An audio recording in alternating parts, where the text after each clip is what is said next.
What's up everybody, my name is Karsten Craning. I'm back at it again with another YouTube video.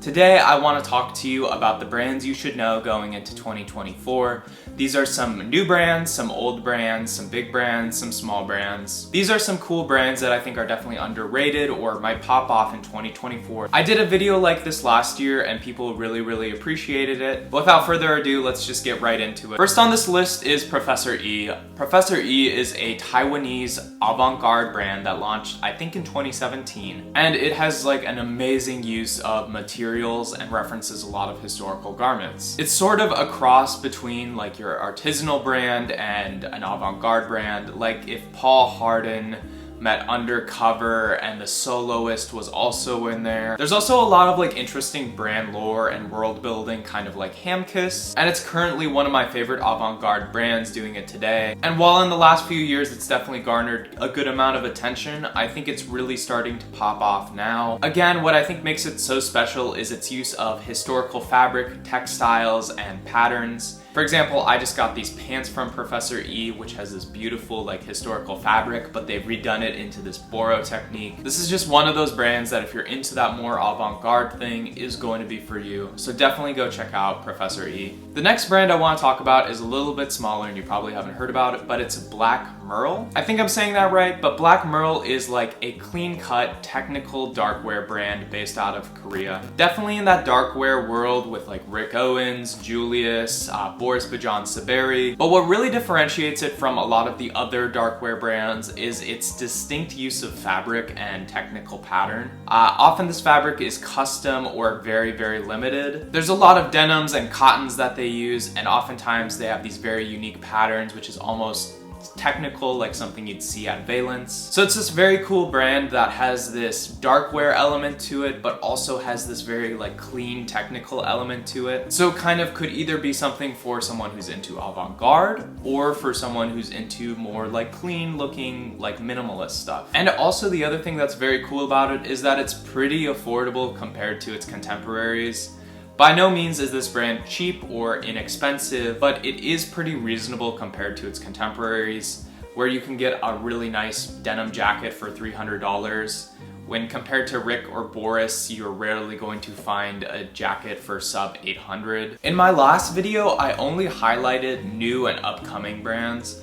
But this video, I want to do a few brands that are older as well. And these brands aren't necessarily even producing any new clothing, but rather they're older archive brands that I'm starting to see a resurgence of and are sort of starting to get more attention previously when they didn't really have a lot. Most of these brands are Japanese brands, and a lot of them are seeing this new resurgence because of TikTok. So here are a few archive brands that are a little bit older that you might be interested in. The first is ifsixwasnine. The brand was founded by Nobuhiko Sato, and the brand's name is a reference to a Jimi Hendrix song, and really the essence of the brand is really based around rock music. However, unlike a lot of the other archive Japanese brands, this brand's kind of genre of rock and roll isn't based off of like post-punk or grunge or punk in general, but rather like post-grunge Y2K rock that you saw in the early 2000s. So it's not like Undercover or RAF where you're gonna see a bunch of post-punk motifs, but more on sort of the commercialized rock that we saw in the early 2000s. So ifsixwasnine kind of reflects that style, and like the rock gear of that time period,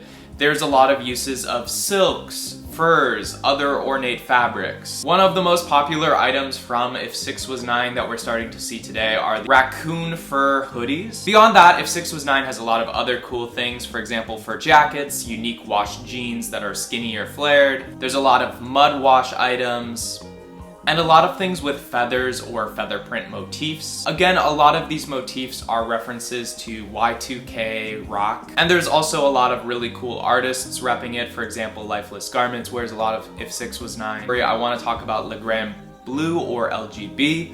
This was the sister brand of ifsixwasnine. Again, it's created by the same guy who made ifsixwasnine, but this line was more focused on denim and meant to be a little bit more accessible to the average consumer. These celebrities often wore ifsixwasnine, and it was kind of put in a lot of really expensive boutiques.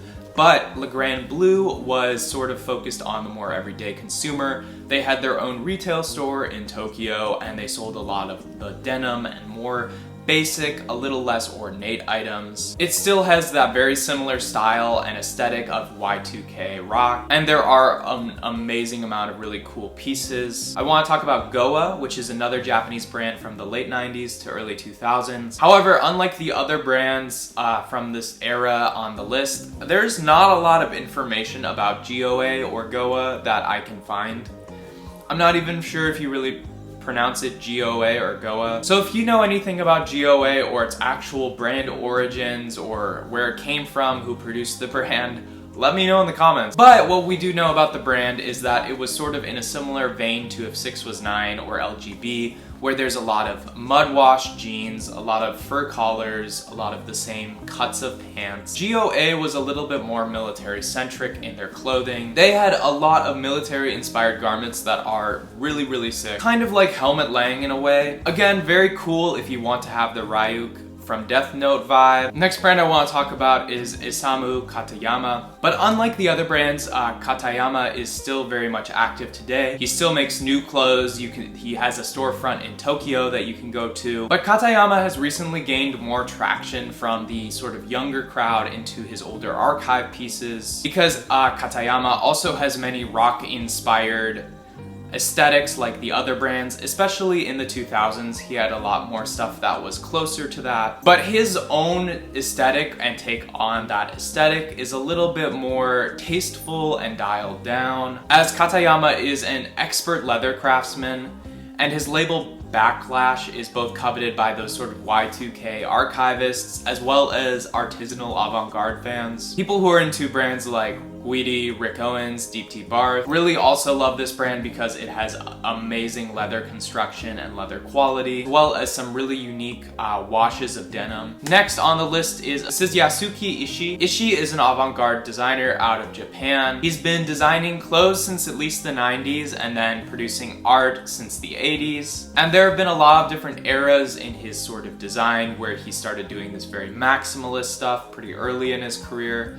And now he sort of makes more something along the lines of dark wear. There are definitely circles of people who have been into his designs for a while, and he's certainly been a name in the archive community for a minute. But now he's starting to get more on the level of being recognized, and his items are becoming more coveted and getting a little bit more attention these days, especially his boots and other leather items. With that, I think I've talked enough about like older archive or vintage brands that you can find. The cool thing about those brands is that sometimes you can find them for pretty good steals. But let me go over some more up-and-coming designers and give them some love. I want to talk about Cannone. I'm not 100% sure how to pronounce this designer's name, but they are a relatively new, young designer who has recently had a lot of traction on Instagram. A lot of their work is creating unique leather and fur apparel and accessories. And while the brand is super young, it really has a distinct identity already. Definitely go check out their work. It's just super unique. Next brand I want to talk about is Haven Court. If you're unfamiliar with the YouTuber Keezy, you should definitely go check out their YouTube channel, but you don't need to be familiar with Keezy to really appreciate his brand, Haven Court. Haven Court is Keezy's sort of love letter to the Bay Area, early streetwear, hip-hop culture. But what really makes Haven Court so special and impressive is the quality of the items. Keezy is really someone who puts a lot of time and effort into making sure the materials and construction and the quality is just really amazing. I recently got some items from him, including these cargos, and I was just blown away by the quality. The look, the feel, the construction of the items he creates are just superb. Definitely go check out Haven Court. I mean, the quality is just out of this world. Next brand I want to talk about is Blaest. B-L-A-E-S-T. Again, not 100% sure how to pronounce this brand, but this is a Norwegian brand that was established maybe back in 2005. But it wasn't really until this year where it's caught my attention. I've heard a lot of good things about the quality of these items. And if you're someone who's more into the minimalist design or the outdoors kind of lifestyle stuff, this might be for you. They don't have like a massive offering, but their items they do have seem to be really well thought out, have good cuts, have good materials. And again, if you're looking for something a little bit more minimalist or outdoorsy, and you're not into all the archive avant-garde stuff, but you're just looking for good quality clothes, I think this is definitely for you. Next brand I want to go over is Satisfy or Satisfy Running. Satisfy is a French running brand that has really become very big towards the end of 2023 here, with one of the most hyped Hoka collabs of the year being the Satisfy collab. They have a bunch of offerings for a bunch of different types of activities. They have trail running, road running, climbing, and just general outdoors or lifestyle gear. And not only do these clothes look really good, but they're also very good quality, made out of incredibly high quality materials. I've been able to see a few of their things in person, and just like the quality of the fabrics that they're using is superb. Definitely go check out Satisfy, and that Hoka collab that they released this year was incredible. Next brand I want to go over is Payne.